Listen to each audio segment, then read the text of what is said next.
आते जाते थे, अब रुकावट होगी। आप पुण्य करोगे तो पर्दा पड़ेगा, रुकावट होगी, और पाप करोगे तो पर्दा पड़ेगा, रुकावट हो जाएगी। बस ये रहा, यहां से आपकी रुकावट गिराकारी की। तो लोगों ने जोड़ दिया पुण्य करो, पुण्य पुण्य करो, पुण्य करो, पुण्य करो, ज्यादा तक इस पर रहा जोर। अब जो रहा तो पुण्य करते रहे तो पर्दा पड़ता रहा पुण्य। तो वो पर्दा आपको यानी मनुष्य शरीर में भोगना है, उसको भोग के लिए यहाँ जन्म लेना। फिर जब ऐसा ही हुआ तो फिर कोई लोग ऐसा, मुझे काम मतलब ये है कि अशुभ भी करने लगे, तो दोनों का कार पाप, पर रुकावट इस बात की हो गई। बस अब सूरतें जब गंदगी जमा हो गई तो सूरतें रुक गई, पर्दा पड़ गया तो दीवार लग गई, घेरा पड़ गया, अंधेरा हो गया, उसका बिल्कुल एकदम, पहले तो अंधेरा था ही नहीं, जब गर्मी में ही उसको प्रकाश था, उसको मतलब ये है कि आवाज थी घर में खूब अच्छी तरह से, जैसे मनुष्य शरीर में सुनते हैं घर में सुनते हैं, ऐसे देखते थे। तो कहते उस समय था, तो अब वो पर्दा पड़ गया, वो मतलब कोट हो गया। अब इस अंधेरे में रहो तो फिर रास्ता भूल गया कि भाई इधर से जाऊं किधर से जाऊं, कौन सा रास्ता, किस रास्ते आया हूं, किस रास्ते जाऊं, बस अब इतने भूल गए कि अब मानने को तैयार। अब अंधेरे आंख बंद करो तो अंधेरा, और अगर तुम्हारा वो पर्दा साफ हो जाए गंदगी का तो आंख बंद करो या खोले रहो उजाला, आंख खोले रहो तो उजाला, और आंख बंद करो तो उजाला, दो प्रकार। क्योंकि फिर गंदगी नहीं जमा, गंदगी हट गई इसलिए उजाला, इसलिए मतलब क्या आपको मतलब ये आवाज वो वेदवाणी आगे 24 घंटे आती है, एक क्षण भी बंद नहीं होती। अब पर्दा उतर जाए तब, और पर्दा ना उतर तो सबको अधिकार दिया, ऐसा नहीं, पर्दा हटाने का अधिकार सबको दिया कि अपना अपना पर्दा हटा लो। रोका टोकी नहीं है कि आप नहीं कर सकते, ये रोका टोकी तो आपकी व्यवस्था की है, फिर आपने अपना विस्तार किया। जब आपको अधिकार दे दिया तो आप अपना, पहले तो लोग नहीं समझते थे मेरा ये मेरा, क्या लगे किसी का नहीं, हम लोग प्रेम प्यार से रहते हैं, एक दूसरे के काम आते हैं और वापिस गए। तब तो ये प्रेम की नगरी थी, सात्विक नगरी थी, प्रेम की नगरी थी, और मतलब दया की नगरी थी। पहले सब कुछ नहीं था, यानी पशु पंछी भी नहीं थे, मनुष्य मनुष्य आए, इन्हीं में श्रुतों को लाया गया। अब मतलब यह कि जब आपने मतलब इनको बांट दिया, आपको अधिकार दे दिया, तो उसने कहा देखो भाई ये गलती करोगे तो मैं यहाँ रखूंगा, ये गलती करोगे तो मैं यहाँ रखूंगा, ये गलती करोगे तो मैं इस कर्म की तुमको सजा दूंगा कि ये कर्म मत करना, ये करना। तो अगर आपको सजा, तो आपने सजा वाला नहीं कर्म किया, अच्छा किया तो उसका भी तो भोग तैयार हो गया, पुण्य का भी तो भोग तैयार है, और पाप का तो उसने जेल खाना बनाया। अब हम तो जेल खाना कहते, उन्होंने 4 खाने बनाए, यानी 4 खाने उन्होंने बनाए, अंडज पिंडज उपमा सावर, हम इसको जेल खाना कहते कि इस शरीर से निकाला, बंद कर दिया, अब आप जेल खाने में बंद हो गए, और फिर कब निकलोगे उसका कोई अंत।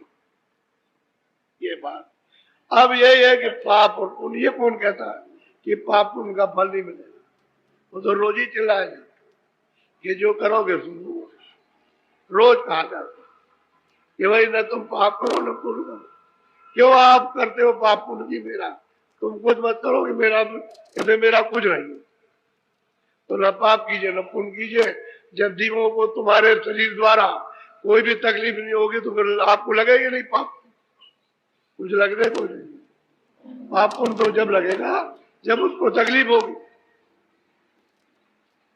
अरे भाई पाप पुण्य तो तब देना पड़ेगा जब उसको आराम दोगे, ना तुम आराम देते हो ना तकलीफ देते हो, तो लेन देन किस बात का, लेन देन तो इसी बात का है कि ये तुमने लिया और ये तुमने दिया, और तुमने ये रुला करके लिया दिया तो वैसे रुला करके और खुशी में लिया दिया तो लेना देना, जैसे जैसे लिया दिया ये देना, ये अदला बदला कहावत नहीं तुम्हारी किताबों में लिखा, ये अदला बदला सब देना पड़ेगा। तो जो पुरानी किताबों में उसके भूल गए, जो आज की किताबें हैं ऋषियों मुनियों की, उसको भी आप भूल के बैठ गए। संत तो आए नहीं थे, तो संतों को तो आना नहीं। इसलिए ठीक है, उस समय पर आप उसको नहीं मानते थे, इन्हीं को मानते, जो मांग करके ले आए आप उन्हीं को मानते। चलो ईश्वर को मानते भाई, ब्रह्मा को मानते, विष्णु को मानते, इन्हीं को मानते, लेकिन वो भी आपने नहीं माना। अब पूछा जाए कि ये कहाँ है तो आप क्या बताओ, इनके पास कैसे जाएंगे, वो भी नहीं बता सकते। तो बड़ा भूल भुलैया हो गई, कर्मों में फंस करके भूल भुलैया हो गई और भटक के अब इसमें उतर गए, खाने पीने मारने पे उतर आए। अब जिसको पाओ उसको मार दो। अभी तो ये दशा तुम्हारी होने जा रही कि ऐसे उतर जाओगे नीचे घाट पर कि औरत को काट दो, बच्चे को काट डालो, मार दो। अब ये हो रहा है, ये बच्चे मार दिए, अब भूख में बच्चे मार दिए, बच्चे मार दिए, खुद मर गए उसी भूख में। तो आप ये फिर जो कर रहे हो ये फंस निकाल, इसी से फिर बंद कर देगा, ले जाएगा नरकों में। फिर याद रखेगा, आपको क्या मालूम कि नरकों में क्या सजा दी जाती, कुछ महात्माओं ने जो देखा वो सब वर्णन किया। इसलिए ये वेद किसी को मालूम नहीं है। 700 वर्ष हुए, अभी 1000 वर्ष भी नहीं हुआ, 700 वर्ष हुए जब से वो महात्मा महापुरुष उस सत्पुरुष ने भेजा, जाओ जाकर के जीवों बताओ कि तुमको बहुत तकलीफ है और मैंने तुमको भेजा था और तुमको यहाँ फंसा लिया गया और तुमको आने का रास्ता बंद कर दिया और तुम बहुत दुखी हो, रोते हो, चिल्लाते हो और 84 में नरकों में नाना प्रकार की यातनाएं, तो तुम चलो वापस लौट चलो, घर चलो, ये तुम्हारा घर नहीं है। तब फिर महापुरुषों ने आपने तो पहले विरोध किया, सबका विरोध किया, जितने भी महात्मा है जिनको आप कहते हो पूरा पूरा उनका विरोध हुआ, सबका विरोध किया। अरे भाई उन्होंने क्या आपके साथ में अन्याय किया, क्या किया उन्होंने? अरे भाई तुमको ले जाने के लिए, भाई चलो चलो अपने घर में चलो, ये घर तो है नहीं परदेश, और सरासर यानी कोई सामान तुम्हारा नहीं, जबरदस्ती कहते हो मेरा, और इसके लिए विलाप करती हो और लिए जा रहा, ये शरीर तुम्हारा है। किराए का मकान, तो जब किराए का मकान ये है तो जो सामान है उसका मकान का वो तेरा है, वो भी तो किराए में मिला, उसको भी तो समझना चाहिए कि मकान किसी का, सामान किसी का। तुमको कहा भाई देखो ये सब सामान है और ये मकान, इसमें आराम से रहो और सामान को इस्तेमाल करो, तो आप ये सब उसने दे दिया कि भाई लीजिए ये मकान ले लीजिए और ये सामान है, इससे तो इसका लाभ उठाओ, इसको ठीक ठाक रखना और मेरे पास चले जाओ।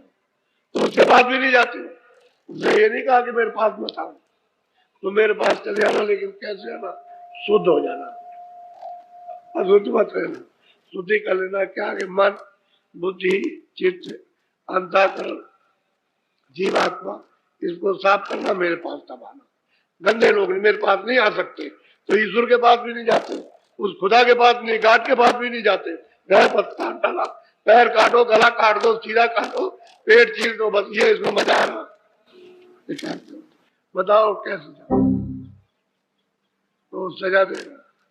तो महात्मा आए, उन्होंने आकर फिर पहले तो बहुत विरोध हुआ कि जानते ही नहीं, फिर दूसरे आए, फिर तीसरे आए, फिर वो आए, फिर वो आए, एकदम से तांता लग गया। अब आप उनके उनके रास्ते के सामने, अब तो सीधा रास्ता, एक नहीं बहुत प्रमाण। आप ये कहोगे भाई किसने पाया, किसने देखा, कौन पहुंचा, किसने जाना, तो अब तो बहुत प्रमाण है, एक दो प्रमाण।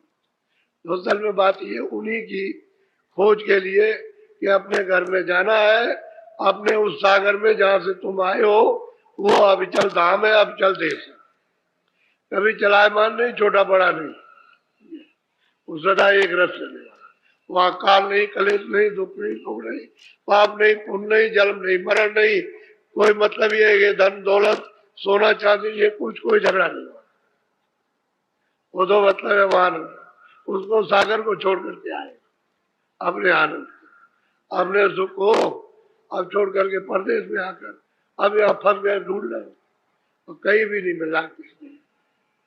अब अंत में अभी दांत निकले जा रहे हैं, अभी फिर चिल्ला पड़ोगे, बस कुछ नहीं, समय पूरा हो गया, अब चलने की तैयारी हो गई कि सुबह जाओ शाम को जाओ।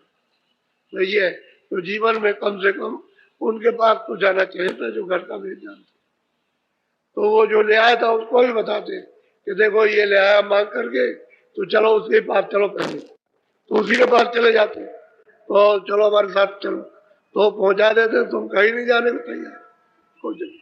अभी कह दिया जाए कि चलो विष्णु महादेव के पास, तो कहेंगे वहां नहीं जाएंगे, हम तो यही रहेंगे इसी जगह पर, यही ब्रह्मा यही विष्णु, सब यही भगवान, कहीं नहीं।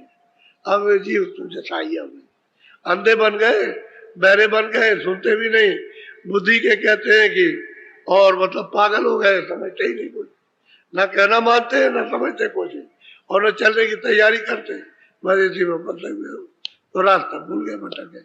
अब आपको कितने युग हो गए, अब जब तक कृपा नहीं होगी, दया नहीं होगी, तब तक काम। और महापुरुषों ने बहुत संस्कार डाले, छोटा मोटा संस्कार नहीं डाला, बहुत डाला, और संस्कार जो पड़े हुए हैं उनसे महात्मा पकड़ लेंगे और फिर संस्कार डाल देंगे, वो तो करते ही, पकड़ते जाते संस्कार, नहीं पकड़ते उनमें संस्कार, उसको पकड़ेंगे उनमें संस्कार, उसको पकड़ेंगे उनमें संस्कार, ऐसे डाल देंगे कि चाहे तुम्हारा कल ही शरीर छूट जाए, लेकिन संस्कार डाल दिए फिर वो बात। तो उनकी बहुत बड़ी अपार दया है।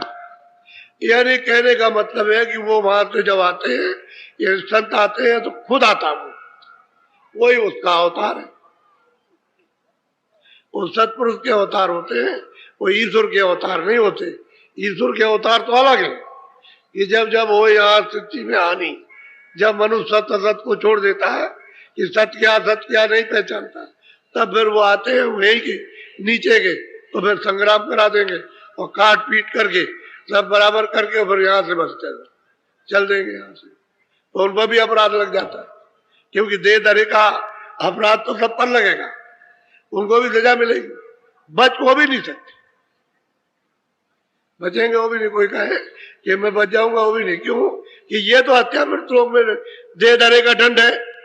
अगर उनके पास शक्ति हो कि वो इन सबको मतलब है कि इसको झेल ले, इसको उठा करके फेंक दे, तो मतलब ये है कि बहुत से आते उन्होंने उठा ही नहीं पाया बोझा, तो खुद डूब गए, लेकिन मार काट करके बस ये करते हैं। तो कहने का ये है कि वो तो अलग होते, वो तो जिसने ये सब विस्तार किया है वो अब इधर आए, तो उन्होंने ये भेद बताया कि चलो चलो इस तरह से चलो, हम तुमको ले चले वापिस चलो। तो वो किसी की पूजा खंडित नहीं करते, ईश्वर की पूजा कराते, ब्रह्म की कराते, पार ब्रह्म की कराते, सबकी पूजा कराते। सबसे पहले वो कहते हैं चलो उसके देश के नियम का पालन करो, और यहाँ बताते हैं कि भाई अभी तक जो तुमने किया वो तुमने किया, लेकिन अब ये मत करना, अब आज से मत करो, कम से कम खान पान तो ठीक करो कम से कम, कि भाई अब हमको नहीं करना, अब किसी के ऊपर में जुल्म, किसी के हत्या नहीं करनी, तो इतना तो कम से कम करो, तो खान पान ठीक हो जाएगा, तो महात्मा फिर अंदर की सफाई करे, जब सफाई करे तभी तो कुछ मिलेगा, और गलीज लदा रहेगा तो फिर क्या आपको मिलेगा। तो जो बताओ उसको करो, तो आप उसके बाद भी पहुंच जाओगे, फिर आगे भी पहुंच जाओगे, आगे भी, अरे स्वर्ग में भी पहुंचोगे, और स्वर्ग के परे भी चलो, और उसके भी परे चलो आप, तो वो रास्ता है, रास्ते ही बताते, रास्ते ही में सब मिलेगा। स्वर्ग कोई बड़ी चीज नहीं है, स्वर्ग के बैकुंठ के दरवाजे पर आप बैठो और अपना बोझा नहीं हटा सकते, और स्वर्ग नहीं जा सकते और बैकुंठ जा सकते, और दरवाजे पे सूरत बैठी है, इधर मृतलोक का दरवाजा, उधर स्वर्गलोक का दरवाजा, और बीचों बीच में बैठी हुई है, लेकिन उधर उसने अपना आधार छोड़ दिया, शरीर के साथ उसका आधार हो गया, और दरवाजे पे बैठी हुई है, और जिस योनि में जाएगी ये दोनों आंखों के पीछे दरवाजे ही पर आएगी, यानी पशु में जाए, पंछी में जाए, कीड़ों में जाए, लेकिन उसका लगाव बस मतलब ये कि इसके साथ हो गया, बस दरवाजे पे बैठी हुई है, वो लगाव के कारण, क्योंकि उसका प्रकाश उसमें फंस गया, प्रवेश हो गया, अब वो अपने आप नहीं निकाल सकती, बस ये, इसलिए जड़ ने उसको जकड़ दिया, और वही सूरत वही जीवात्मा जड़ हो गई, अब उसको कहते हैं जड़ हो गई, जड़ में फंस गई तो जड़ रूप हो गई, और दरवाजे में बैठी है कि जब चाहे तब सिमटाव करे,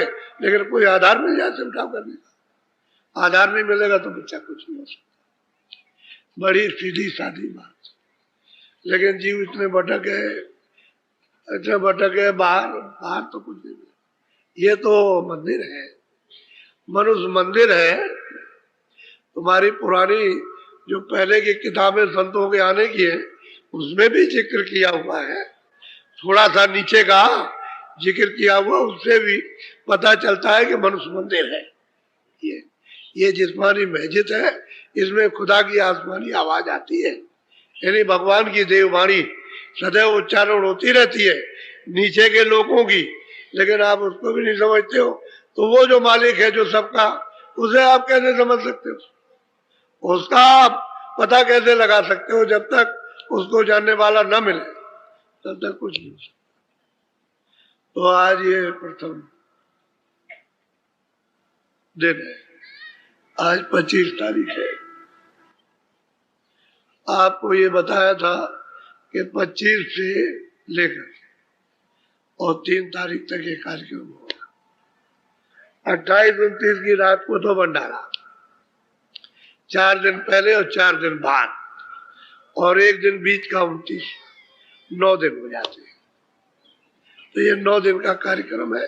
बहुत सचेत होकर के, चित्त को लगा करके इस चीज को सुनने की जरूरत है। तो ये तो मैंने आपको ये बताया कि भाई वो जो अनाम पुरुष है वो तो अलग है, उसने तो अपना जो विस्तार था एक रस, वो उसने विस्तार कर दिया और उसने ये कह दिया कि भाई मैं तो इन तीनों में मैं हूं, इन तीनों में मेरा रूप है और मैं अलग हूं, मैं अलग हूं, वो अलग है। अब वो सतलोक से सतपुरुष ने ये सब विस्तार किया। तो सतपुरुष को आप ईश्वर मत कहिए, न ब्रह्म कहिए, न पार ब्रह्म, न महाकाल पुरुष, वो तो अलग है। वो तो इनको उन्होंने पैदा किया, भेजा है, इनके नाम अलग अलग है और ये नाम अपना नहीं बदल सकते। जो इनका नाम वही नाम रहेगा हमेशा। तो इसलिए अभी जहां से हम सब लोग आए वहां का तो पता ठिकाना मिलता तो चलने की तैयारी होती। तो संघर्ष करके नहीं जाओगे कि हमारे किसी से संघर्ष करे और चले जाए, वो कुछ नहीं। जिसका जो कर्जा है, जो कर्मों का कर्जा लेन देन का है, इस मृत्यु को उसका दे दो, ले लो। तो आप नहीं दे सकते तो महापुरुषों से कहो कि हम नहीं दे सकते हैं और अब हम कोई कर्जा ला देंगे भी नहीं, तो महापुरुष कृपा करेंगे, दया करेंगे और तुमको घाट पर बैठा करके तुम्हारे कर्जे को तुमसे और अपनी तरफ से माफ करो और उसे माफ करा देंगे। तो तुम बिल्कुल हल्के हो जाओगे। जब हल्के हो गए, रिया हो जाओगे। रिया रिया कहते हैं तुमने सजा काट ली, तो मतलब ये कि अब रिया हो गए, जेल से बाहर कर दिए, इसको कहते हैं रियाई। कहते हैं अब तुम्हारा छुटकारा हो जाएगा और न तुम कर्जा दोगे, न लोगे, न तुम्हारा जन्म होगा, न मरण होगा। कर्जे ही लेन देन का तो जन्म मरण है। जब तुम्हारे पास नहीं रहेगा तब नहीं होगा जन्म मरण। और चलो अपना, तो कुछ तुम निमित्त मात्र, कुछ वो और कुछ वो, ये तीनों मतलब ये है। क्योंकि फिर आप भक्ति सबकी करोगे कि भाई ईश्वर को भी मानते हो, हम वही ब्रह्म को भी मानते, पार्वती को भी मानते और सतपुरुष को, और सबका ध्यान करते और अपने घर में जाना चाहते। तो बैर विग्रह किसी से नहीं, किसी से भी। भाई जिसका जो नियम है उसका पालन करते, तो आप यहाँ के नियम का पालन करो, सीधा साधा काम है और नियम का पालन करो तो दस चलो घर में, घर के रास्ते में चल पड़ो। तो भाई रास्ते में चलोगे तो घर पहुंच। तो मददगार को चाहिए, मददगार नहीं मिलेगा तो आपको ले नहीं जा सकते। आपको दिखाता चलेगा तभी तो ले जाएगा और तभी आप चल सकोगे। इसलिए ये आज 25 आज पहला दिन है, तो आज इतना मुहूर्त हो गया, मुहूर्त हो गया। अब यह है कि शाम को 4:30 बजे आप 10 मिनट पहले यहाँ, क्योंकि काम तो कोई है नहीं यहाँ पर। जितने बाहर के लोग आए शहर के आदमी छोड़ करके, तो शहर के लोग जैसे आप छुट्टी आए हो या काम छोड़ करके आए हो, दुकान छोड़ के आए हो, कोई साधु तो नहीं हो, सब काम अपना अपना करते हो, बाल बच्चे वाले हो, ऐसे यहाँ से भी छुट्टी ले सकते। क्या बात, जब इतनी दूर से आ रहे हैं तो आप इसको सुनने समझने के लिए और कुछ प्राप्त करने के लिए, तो 4:30 के 10 मैदान में उपस्थित हो जाइए। और पूरी बात जब आप सुनेंगे समझेंगे तभी कुछ पकड़ सकते हो। जब तक सुने समझेंगे नहीं तब तक क्या पकड़ में आएगा, क्या आप चलोगे किस तरफ, कुछ पता ही नहीं रहेगा। तो इसलिए भूल भटक को अपनी मिटा लो और सीधे सीधे होकर के चल दो। क्यों भूल भटक में फंसे पड़े हुए हो, घर ही तो जाना, जहां से आए वही तो पहुंचना। अरे उसी प्रभु का तो दर्शन करना है, तो और तुमको क्या चाहिए तुम्हें, और कहीं तो नहीं लिए जा रहे प्रभु के दर्शन के लिए, तो कहीं रहे तो और तो दूसरा नहीं, जो सबका जो दाता है, जो सबको देता है, उसी के पास पहुंच चलो। अगर और किसी के पास ले जाओ तो मत जाओ। बोलो जय गुरुदेव। देखो मेरी बात को, ये ठीक रहेगा बच्चा तो भजन होगा, ये मकान अच्छा रहेगा, ठीक ठाक रहेगा, मलम पट्टी ठीक इसकी रहेगी और इसमें कोई रोक दोक नहीं लगेगा तो भजन बढ़िया होगा, तब जल्दी काम हो जाएगा। और रोक दोक इसमें लग गया तो बच्चा भजन। इसीलिए इस मकान को ठीक से रखना चाहिए। और आपने मकान की बेकदरी कर दी, बिल्कुल एकदम इस मकान को कुछ नहीं समझते हो, बस इसमें आनंद मिल जाए, इसमें मिल जाए आनंद, इसमें मिल जाए, बस इसमें लिपटे पड़े हुए हो और आनंद कहीं है नहीं। आनंद कहाँ मिलेगा, आनंद का जो खजाना वो तो तेरे अंदर भरा है। वो तो महात्मा जानते हैं कि यहाँ खोदेगा तो आनंद का भंडार मिलेगा, और उसको तू खोदना जानता नहीं और जानने वालों के पास पहुंचता नहीं, तो आनंद कैसे मिल जाएगा, आनंद तो इधर है नहीं। इसलिए संयम बहुत बड़ी चीज है। संयम से रहोगे, खान पान शुद्ध रखोगे तो इसमें यानी विकार, इसमें बीमारियां नहीं धसेगी, उनको गुंजाइश ही नहीं मिलेगी। शरीर ठीक रहेगा तो बीमारियां नहीं आती। और शरीर अगर मान लो कि आपने इसमें दरवाजा खोल दिया फट, फिर वे सो जाएंगे बस जर्जर कर देती, फिर ये कुछ नहीं कर, फिर भजन नहीं कर सकता। भजन तो अच्छे शरीर से होता, और हम खराब शरीर से भजन करा रहे हैं कि अच्छा बैठ जाओ भाई, बैठ जाओ, अच्छा बैठो, भजन करो, अच्छा बैठो, खराब शरीर से। और खराब शरीर से भी लोगों को यानी अनुभव होने लगता, फिर मालिक की दया समझ लिया। हम तो सेवादार, हम तो सेवा करते हैं, अब ये सेवा ही है और क्या, और क्या है कि भाई चलो लगो भाई लगो, हर वक्त मेहनत करते रहो, हर वक्त मेहनत करो, तो सेवा ही है और क्या है। इसमें मालिकपन का कौन सा काम ही बताइएगा, मालिक पर मालिक तो बैठा हुआ। बाकी जितने भी महात्मा आए वो सब सेवा ही करते हैं, तभी जीवों को जगा करके, चिता करके, समझा के, बुझा के और भजन करा करके वापिस ले गए, वो तो सेवा ही करते। तुम तो गंदे कूड़े कचड़े सब लदा हुआ है, बहुत परे हो, एकदम से काले के काले हो गए, उसको सफेद करके ले जाते, वो सेवा ही तो करते हो क्या। तो सेवा उनकी स्वीकार करनी चाहिए। सेवादारों की, जो मालिक के सेवक होते हैं, उनकी सेवा को स्वीकार करना चाहिए, कबूल करना चाहिए कि भाई हमारे ऊपर में